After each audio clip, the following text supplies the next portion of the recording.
ചേട്ടാ, നിയമസഭയുമായി അനുബന്ധിച്ചുള്ള സീറ്റ് നിർണയം അതാണ് ഇപ്പൊ മാധ്യമങ്ങളുടെയൊക്കെ പ്രധാന ചർച്ചാ വിഷയം എന്ന് പറയുന്നത്. പക്ഷേ ഈ ചരിത്രത്തിൽ ഇതുവരെ കാണാത്ത പോലെ തന്നെ കോൺഗ്രസ് ഇത്തവണ അല്ലെങ്കിൽ ആദ്യം തന്നെ തന്റെ സീറ്റുകളെല്ലാം നിർണ്ണയിക്കാൻ പോവുകയാണ്, സ്ഥാനാർത്ഥി പ്രഖ്യാപനങ്ങൾ നടത്താൻ പോവുകയാണ്. പക്ഷേ CPM ഇടങ്ങളിലേക്ക് ചെല്ലുന്ന സമയത്ത് കൂട്ടയടിയാണ് കാണുന്നത്. സീറ്റ് അല്ലെങ്കിൽ ആർക്ക് കൊടുക്കണമെന്നൊരു നിശ്ചയമില്ല, നിൽക്കാൻ ആളില്ലാത്ത അവസ്ഥയാണോ? എന്താണ് ശരിക്കും CPM സംഭവിച്ചുകൊണ്ടിരിക്കുന്നത്? അതിൽ കഴിഞ്ഞ ദിവസം AK സെൻറ്ററിൽ TP രാമകൃഷ്ണൻ എന്ന LDF കൺവീനർ LDF സ്ഥാനാർത്ഥി നിർണയ ചർച്ചയിൽ CPM സ്ഥാനാർത്ഥി നിർണയ ചർച്ച, അതായത് LDF കൺവീനർ പാർട്ടിയിൽ അംഗമാണല്ലോ, CPM കോഴിക്കോട്ടത്തെ തലമുതിർന്ന നേതാവാണ് TP രാമകൃഷ്ണൻ. അപ്പോൾ TP രാമകൃഷ്ണൻ ഇന്നലെ സംസാരിക്കാനായിരിക്കുമ്പോൾ CPM പോലും യോജിച്ച വേണ്ട രീതിയിൽ പല ജില്ലകളിലും സ്ഥാനാർത്ഥി നിർണയം ശരിയായിട്ടില്ല. അതിന് അദ്ദേഹം പറഞ്ഞത് തിരഞ്ഞെടുപ്പ് പ്രഖ്യാപനം വരട്ടെ, പ്രഖ്യാപനം വരുന്നതനുസരിച്ച് നമ്മൾ ബാക്കി കാര്യങ്ങൾ തീരുമാനിക്കും. കാര്യം ഘടകകക്ഷികളുടെ തീരുമാനം പോലും ആയിട്ടില്ല. ഇതിലൊക്കെ കാരണമെന്ന് നമുക്ക് കാണാൻ കഴിയുന്നത് ഈ മുന്നണിയെ അല്ലെങ്കിൽ CPM എന്ന് പറയുന്ന പാർട്ടിയെ കൂട്ടിയോജിപ്പിച്ച് കൊണ്ടുപോകാൻ ഒരു നേതാവ് ഇവിടെ ഉണ്ടായിരുന്നു. അദ്ദേഹത്തിൻ്റെ പേര് കോടിയേരി ബാലകൃഷ്ണൻ എന്നാണ്. കോടിയേരി ബാലകൃഷ്ണൻ എന്ന് പറയുന്ന നേതാവിൻ്റെ വിയോഗം, അദ്ദേഹം ഇല്ലാത്ത ഒരു തെരഞ്ഞെടുപ്പ് CPM നേരിടാൻ പോകുന്നത്. ഘടകകക്ഷികളെ കൂടെ നിർത്തുന്നതിൽ പ്രത്യേകിച്ച് കോടിയേരി ബാലകൃഷ്ണൻ ഒരു പ്രത്യേക വിരുദ്ധുണ്ടായിരുന്നു. അദ്ദേഹം കേരള കോൺഗ്രസ് മാണി ഗ്രൂപ്പിനെ കൊണ്ടുവന്നതും മറ്റുള്ളവരെ കൊണ്ടുവന്നതും ഈ കടുംപിടുത്തം, അതായത് ബഹുമാനപ്പെട്ട മുഖ്യമന്ത്രി പിണറായി വിജയന്റെ കടുംപിടുത്തം, മറ്റ് കണ്ണൂർ പാർട്ടി ഘടകത്തിലുള്ളവരുടെ കടുംപിടുത്തം, ഇതൊക്കെ ഒരു അയവ് വരുത്താൻ കഴിയുന്ന ഒരു മെയ്വഴക്കം കൂടുതലുള്ളൊരു നേതാവായിരുന്നു ഈ പറയുന്ന കോടിയേരി ബാലകൃഷ്ണൻ. കോടിയേരി ബാലകൃഷ്ണന്റെ അഭാവം CPM സീറ്റ് നിർണയത്തിൽ പോലും നിഴലിക്കുന്നുണ്ടായിരുന്നു. അതിൽ ഏറ്റവും എടുത്തു പറയേണ്ട കണ്ണൂർ ജില്ലയിലെ സീറ്റ് നിർണയത്തിൽ പോലും, കാര്യം LDF മുന്നണിയിലെ മറ്റ് ഘടകകക്ഷികളെക്കാളും വലിയേട്ടൻ എന്ന് പറയുന്നത് CPM തന്നെയാണ്. ഏറ്റവും വലിയ മുന്നണി CPM ആണ്. 60-ലധികം MLA-മാരുള്ള ഒരു പാർട്ടി. അവർക്ക് 199 സീറ്റ്, 99 സീറ്റ് ഉണ്ടായിരുന്നത് തന്നെ ഇപ്പോൾ ഇറങ്ങാറാവുമ്പോൾ 96 മറ്റേ സീറ്റ് എണ്ണം ഒക്കെ കുറഞ്ഞിട്ടുണ്ട്. അതിൽ തെറ്റുണ്ടെങ്കിൽ പ്രേക്ഷകർ ക്ഷമിക്കുക. 99 ആയിരുന്നു തുടക്കത്തിലുണ്ടായിരുന്നു, ഇപ്പോൾ അത് കുറഞ്ഞിട്ടുണ്ട്. ഏതായാലും സീറ്റ് നിർണയത്തിൽ CPM സീറ്റ് നിർണയം പ്രത്യേകിച്ച് കണ്ണൂർ ഘടകത്തിൽ ഒരിക്കലുമില്ലാത്ത രീതിയിൽ തർക്കം വരുന്നുണ്ട്. ഇപ്പോൾ KK ശൈലജ എന്ന അവരുടെ നേതാവ്, KK ശൈലജയ്ക്ക് ഒരു സീറ്റ്, KK ശൈലജയെ അവർക്ക് താല്പര്യമില്ല. ശൈലജ പോലും തുറന്നു പറഞ്ഞു, എന്നെ എന്തിനിങ്ങനെ ബലിയാടാക്കണം എന്ന് ശൈലജ ചോദിക്കുന്നു. എന്നിട്ട് പാർട്ടി സെക്രട്ടറി മത്സരിക്കുന്നില്ല, പാർട്ടി സെക്രട്ടറിയുടെ ഭാര്യയെ സ്ഥാനാർത്ഥിയാക്കാൻ പോകുന്നു. കണ്ണൂര് കോൺഗ്രസ് നേതാവ് സുധാകരൻ ചോദിച്ച പോലെ ഉളുപ്പുണ്ടെങ്കിൽ, അല്ലെങ്കിൽ ഉളുപ്പ് എന്നൊരു സാധനം ഉണ്ടെങ്കിൽ ശ്യാമള മത്സരിക്കരുത്. ഉളുപ്പില്ലായ്മ ഉണ്ടായത് കൊണ്ടായിരിക്കാം ഇത്തരത്തിലുള്ള കുടുംബ വാഴ്ചകളിലേക്കൊക്കെ CPM കടക്കുന്നത്. എന്തായാലും ശൈലജയ്ക്കില്ലാത്ത അല്ലെങ്കിൽ അതിൽ കൂടുതൽ എന്ത് കാര്യമാണ് വീണ ജോർജിനുള്ളത്? വീണ ജോർജുമായി ബന്ധപ്പെട്ട് നമ്മൾ കണ്ടതാണ്. വീണ ജോർജ് മത്സരിക്കേണ്ടതില്ല എന്നൊരു കാര്യം അവരുടെ കുടുംബത്തിൽ നിന്ന് തന്നെ വന്ന സമയത്ത് വേണ്ട, വീണ ജോർജ് തന്നെ ഞങ്ങൾക്ക് വേണമെന്ന് പാർട്ടി നിർബന്ധം പിടിക്കുന്ന ഒരു രീതിയും. പക്ഷേ ഇവിടെ ശൈലജ ടീച്ചറിന്റെ എടുക്കുകയാണെങ്കിൽ ശൈലജ ടീച്ചറിന് കൃത്യമായ ഒരു സ്ഥലം കൊടുക്കാൻ തയ്യാറാകാത്ത ഒരു അവസ്ഥ, അല്ലെങ്കിൽ എന്ത് രീതിയിലുള്ള, കാരണം രണ്ടുപേരും ആരോഗ്യമന്ത്രിമാരായിരുന്നു. ഒരാൾ നിലവിലും ആരോഗ്യമന്ത്രിയാണ്, ഒരാൾ മുൻകാലത്തെ ആരോഗ്യമന്ത്രിയാണ്. അത്യാവശ്യം നിങ്ങൾ പറയുന്ന രീതിയിൽ തന്നെ ഫൈറ്റ് ആയിട്ടുള്ള ഒരു വടകര എന്ന് പറയുന്ന ഒരു സ്ഥലത്ത് ലോക്സഭയിൽ നിങ്ങൾ നിർത്തിയ സ്ഥാനാർത്ഥിയാണ്. അപ്പോൾ ശൈലജ ടീച്ചറിന് സീറ്റ് കൊടുക്കാൻ നിങ്ങൾക്കില്ല, സുധാകരന് സീറ്റ് കൊടുക്കാൻ നിങ്ങൾക്കില്ല, അങ്ങനെ ഒരുപാട് നേതാക്കന്മാർക്ക് സീറ്റ് കൊടുക്കാൻ നിങ്ങൾക്കില്ല. ഗോവിന്ദൻ മാസ്റ്റർ മത്സര രംഗത്തേക്കില്ല, പക്ഷെ ഭാര്യയെ കൊണ്ട് നിർത്തുന്നു. ഇത്തരത്തിലുള്ള ഈ ഒരു അധപ്പതനത്തിന് കാരണം ഈ പറഞ്ഞ കോടിയേരി ബാലകൃഷ്ണൻ പോലെയുള്ള ഒരു നേതാവിന്റെ അഭാവവും, അതേപോലെ CPM അത്രയും നട്ടലുള്ള ഒരു നേതാവ് കൃത്യമായി നയിച്ചു കൊണ്ടുപോകാനുള്ള ആ ഒരു കഴിവ് ഇല്ലായ്മയുടെ ഒരു തെളിവാണോ ഇത്തരത്തിലുള്ള ഒരു കൂട്ടയടി, അല്ലെങ്കിൽ ഒരു പിടിവലി, സീറ്റിനായുള്ള പിടിവലി? പകുതി പ്രവർത്തകർക്ക് താല്പര്യമില്ല ഏതെങ്കിലും ഒരു നേതാവിന്റെ പേര്. ഇപ്പൊ CPM നമ്മൾ കണ്ടുകൊണ്ടിരിക്കുന്ന ഒരു പ്രതിഭാസം എന്ന് പറയുന്നത്, ഇന്ന് നമ്മൾ പറയുന്നു ശൈലജ ടീച്ചറിന് ഇവിടെ ആയിരിക്കും, അടുത്ത ദിവസം നമ്മൾ കേൾക്കുന്ന ഒരു കാര്യം PK ശ്യാമള ഇവിടെ തളിപ്പറമ്പിൽ മത്സരിക്കുമെന്ന് പറയുന്നു. ഈ CPM ഭാഗത്തു നിന്ന് വൻ പ്രതിഷേധം ഉണ്ടാകുന്നു, മത്സരിക്കില്ലായിരിക്കാമെന്നൊരു നിലപാട് CPM ഇങ്ങനെ എടുത്തു വരുന്നു. അടുത്ത ദിവസം പ്രതിഷേധം കുറയുന്നതനുസരിച്ച് വീണ്ടും തന്റെ ഭാര്യ അവിടെ നിർത്തുന്ന അല്ലെങ്കിൽ ഒരു രീതി. അതേപോലെ ഓരോ മണ്ഡലങ്ങളിലും ഇതാണ് നമ്മൾ കാണുന്നത്. ഇവരാണ് ഇവിടെ മത്സരിക്കുന്നത്, അല്ലെങ്കിൽ ഇവരൊക്കെ മത്സരരംഗത്ത് ഉണ്ടാകാം എന്ന് മാത്രമേ പാർട്ടി സെക്രട്ടറിക്ക് പോലും പറയാൻ സാധിക്കുന്നുള്ളൂ. എവിടെ പോയി കോൺഫിഡൻസ്?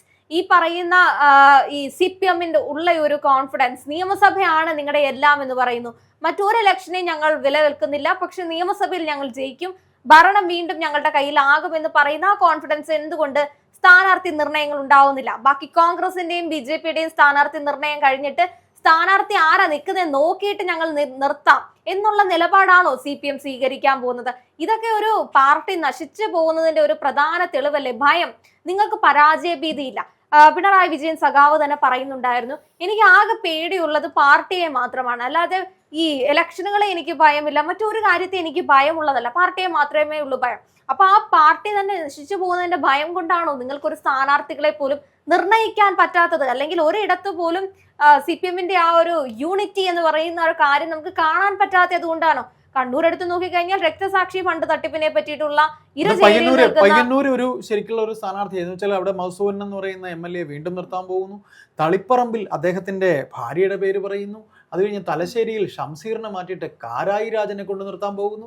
ഇങ്ങനെ ഇത്തരത്തിൽ ഓരോ ഓരോ ഓരോ നീക്കങ്ങൾ നടത്തുമ്പോഴും ഇപ്പോൾ ധർമ്മടത്ത് മുഖ്യമന്ത്രി പിണറായി വിജയനാണ് മത്സരിക്കുന്നത് എന്നുള്ള തീരുമാനമല്ല, അതിൽ വേറെ ആരെ പേരും പറഞ്ഞു കേൾക്കുന്നില്ല. ഈ പറയുന്ന രീതിയിൽ മട്ടന്നൂർ പേരുണ്ടായിരുന്ന ശൈലജയുടെ പേര് പേരാമ്പ്രയിൽ കൊണ്ടുവയ്ക്കുമ്പോൾ പേരാമ്പ്ര പഴയതുപോലെ അല്ല. പേരാമ്പ്രയിൽ അവിടുത്തെ ഒരു തവണ അവർ ജയിച്ചു എന്നുള്ളത് ശരിയാണ്, പക്ഷേ ആ വോട്ട് പുനർനിർണയം നടക്കുമ്പോഴത്തേക്ക് ക്രിസ്ത്യൻ കമ്മ്യൂണിറ്റിക്ക്, അതായത് പിന്നെ ഈ ക്രിസ്ത്യൻ കമ്മ്യൂണിറ്റി അധിനിവേശം, അതായത് അവിടെ കുടിയേറ്റക്കാരാണ് കൂടുതലുള്ളത്. സണ്ണി ജോസഫിന് വോട്ട് കൂടുതലുണ്ട്, ക്രിസ്ത്യൻ വോട്ട് കൂടുതലുണ്ട്. അപ്പോൾ സണ്ണി ജോസഫ് വളരെ ഷുവർ സീറ്റായ ഒരിടത്തേക്ക് പേരാമ്പ്രയിൽ അത് അടിച്ചെടുക്കാൻ പറഞ്ഞു വിടുന്നു എന്ന രീതിയിലാണ്. അത് നമുക്ക് മറ്റൊരു കാര്യം ഇതിൽ പറയാനില്ല. ഇതിൽ ഇത്രേ പറയാനുള്ളൂ. KK ശൈലജ എന്ന് പറയുന്ന നേതാവ് ഒരിക്കലും ഇനി പൊങ്ങി വരാൻ പാടില്ല.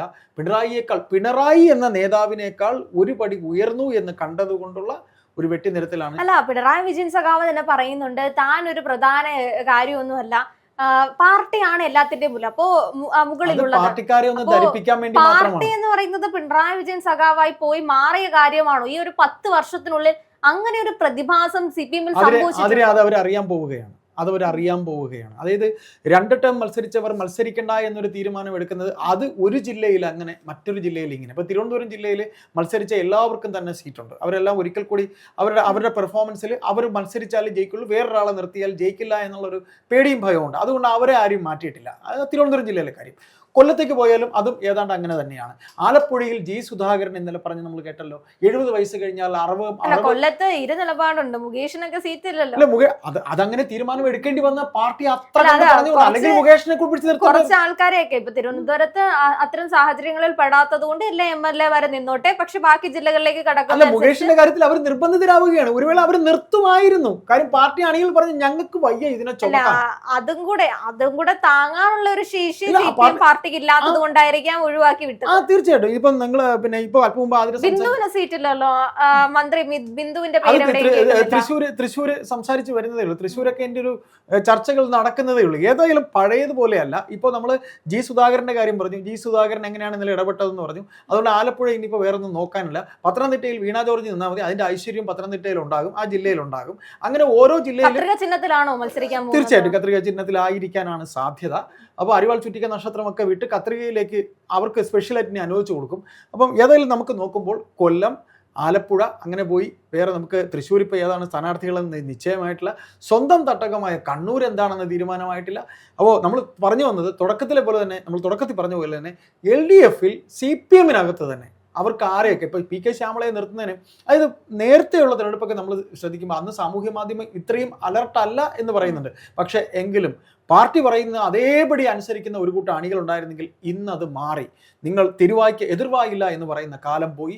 നിങ്ങൾ പറയുന്നത് പോലെ പണിയെടുക്കാൻ ഞങ്ങളെ കിട്ടില്ല, ഞങ്ങൾക്കത് തയ്യാറല്ല, ഇങ്ങനെയുള്ള വീഴ്പ്പലക്കലുകൾ ഞങ്ങളുടെ അടുത്ത് വേണ്ട, ഇതേപോലെ താങ്ങാൻ പറ്റാത്തതിന് ഞങ്ങൾക്ക് സഹിക്കാൻ വയ്യ, ഞങ്ങൾക്ക് ചുമക്കാൻ വയ്യ എന്ന് അണികൾ പറയുമ്പോൾ ഒരു വേള സ്വന്തം പാർട്ടി LDF-നകത്ത് CPM-ന് പോലും അവർക്കൊരു നല്ല സ്ഥാനാർത്ഥികളെ കണ്ടെത്താൻ അവർ പെടാപ്പാട് വിടുകയാണ്. ഒരു നിയമം പറഞ്ഞാൽ അത് പല സ്ഥലത്ത് പല രീതിയിൽ. അപ്പോൾ ഏതായാലും കുടുംബവാഴ്ച, PK ശ്യാമള, തളിപ്പറമ്പിൽ, തലശ്ശേരിയിൽ കാരായി രാജൻ, നല്ല പേരായിരിക്കും, നന്നായിരിക്കും. P ജയരാജൻ എവിടെ? MV ജയരാജൻ എവിടെ? P ജയരാജന്റെ പേര് ചിത്രത്തിലേ ഇല്ല. P ജയരാജന് വളരെയധികം താല്പര്യമുണ്ട് മത്സരിക്കണം എന്നുള്ള. P ജയരാജൻ എവിടെ? പാർട്ടിക്ക് താല്പര്യമില്ല. ജയരാജന് താല്പര്യം ഉണ്ടായിട്ട് കാര്യമില്ലല്ലോ, പാർട്ടിയാണല്ലോ പ്രധാന. കാരായി രാജൻ ആരാണെന്ന് അറിയാമല്ലോ. കാരായി രാജന് വരെ സീറ്റുള്ളൂ. അതാണ് CPM എന്ന് പറയുന്ന പാർട്ടി.